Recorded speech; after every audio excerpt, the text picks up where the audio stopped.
Bismillahirrahmanirrahim. Assalamualaikum warahmatullahi wabarakatuh. Rekan-rekan, saya akan mencoba membahas mengenai motivasi belajar. Apa itu motivasi?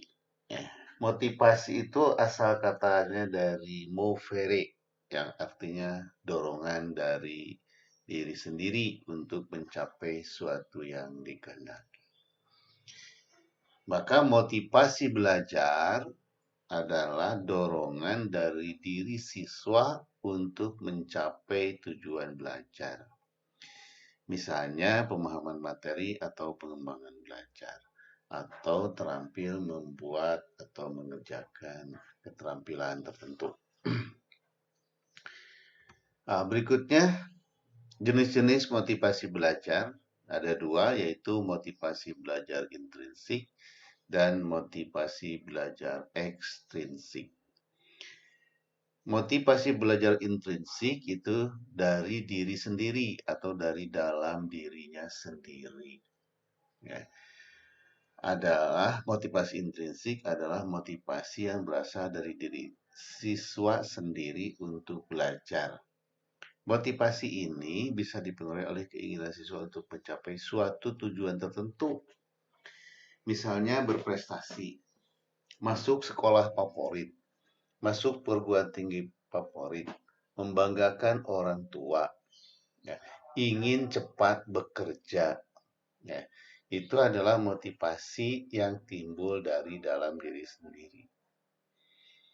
Nah, tugas guru adalah membangkitkan motivasi belajar intrinsik ini melalui motivasi ekstrinsik, ya. Yaitu motivasi ekstrinsik itu yang berasal dari luar, misalnya lingkungan. Ya, contoh, ya, seorang guru mengadakan kegiatan atau game, ya, kemudian anak yang berhasil memecahkan game tersebut, maka dia akan memperoleh nilai. Ya. Atau guru memberikan nasihat, memberikan saran. Ya. Itu adalah motivasi belajar ekstrinsik secara langsung. Tapi juga penampilan guru itu juga akan menjadi motivasi belajar ekstrinsik bagi siswa. Ya, cara guru mengajar dan sebagainya. Itu adalah motivasi belajar ekstrinsik. Nah, bagaimana cara meningkatkan motivasi belajar siswa? Nah, kita sebagai guru, artinya kita harus menjadikan menumbuhkan motivasi intrinsik anak melalui motivasi ekstrinsik yang kita berikan. Yang pertama, gunakan metode pembelajaran yang tepat dan beragam. Ya, jadi metode belajar itu jangan hanya satu saja menonton. Misalnya ceramah saja. Ya, itu akan membuat siswa menjadi bosan. Ya, ganti ya metode pembelajarannya. Dalam satu sesi bisa 2 atau 3 metode pembelajaran, ya, yang bisa digunakan sehingga siswa tidak bosan. Yang kedua, menjadikan siswa sebagai peserta didik yang aktif. Ya. Cara ini yaitu dengan membuat siswa menjadi aktif di kelas.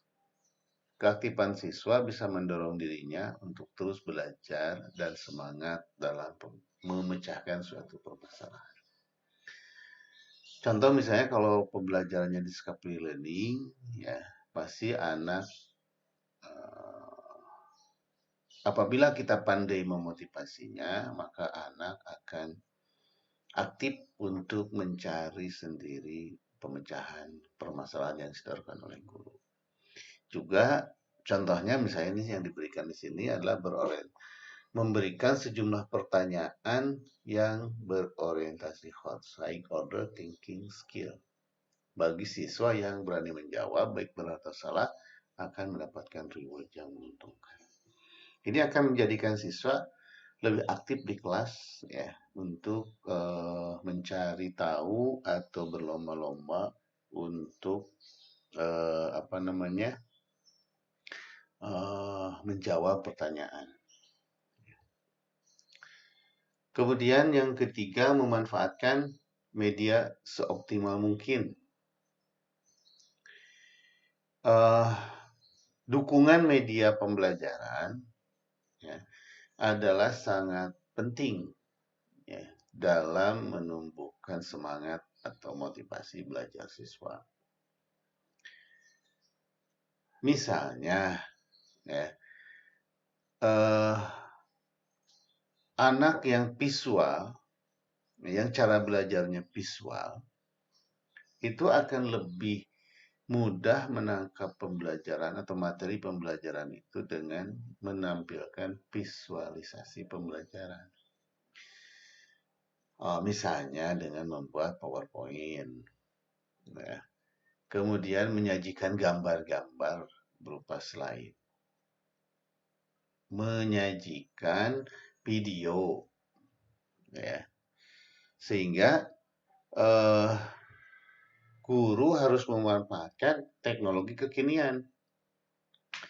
Misalnya dia membuat media atau video pembelajaran yang di-upload di YouTube. Ya.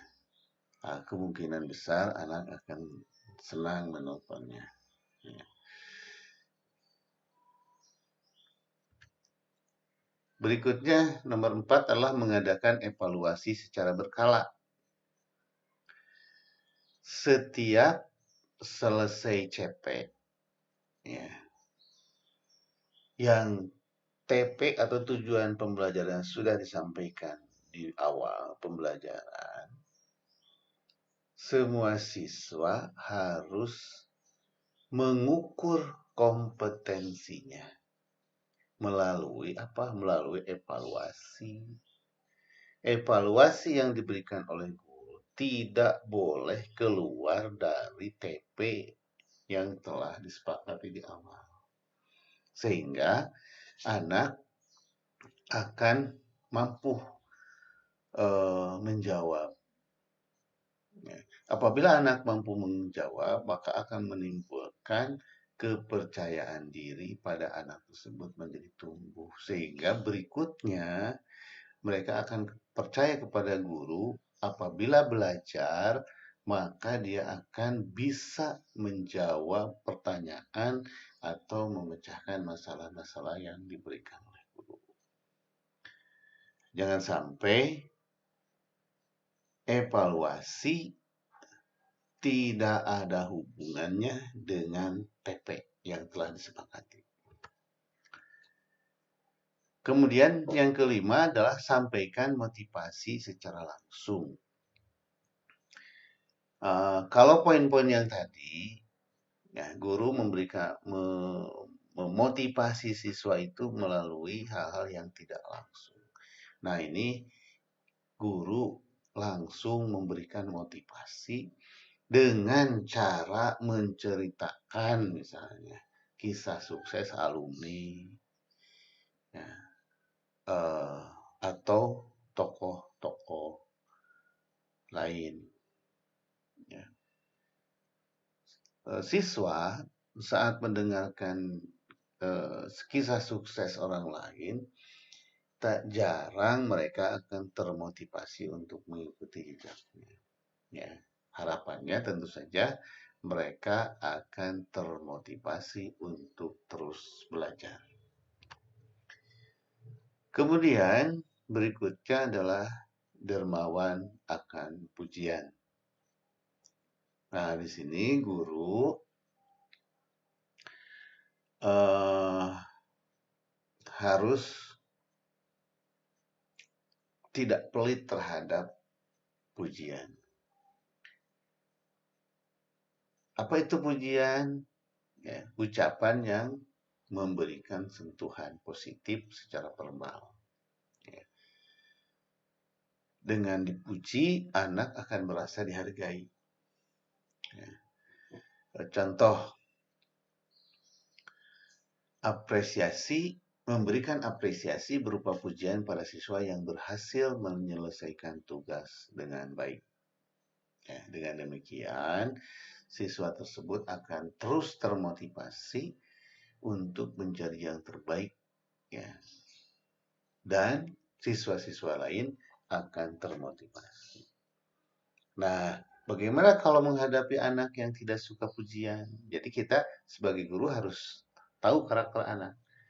Ada anak yang uh, suka dipuji, anak yang biasa-biasa saja kalau dipuji, tidak menimbulkan motivasi, maka cari reward yang lain, ya, yang bisa memotivasi anak tersebut untuk terus berprestasi.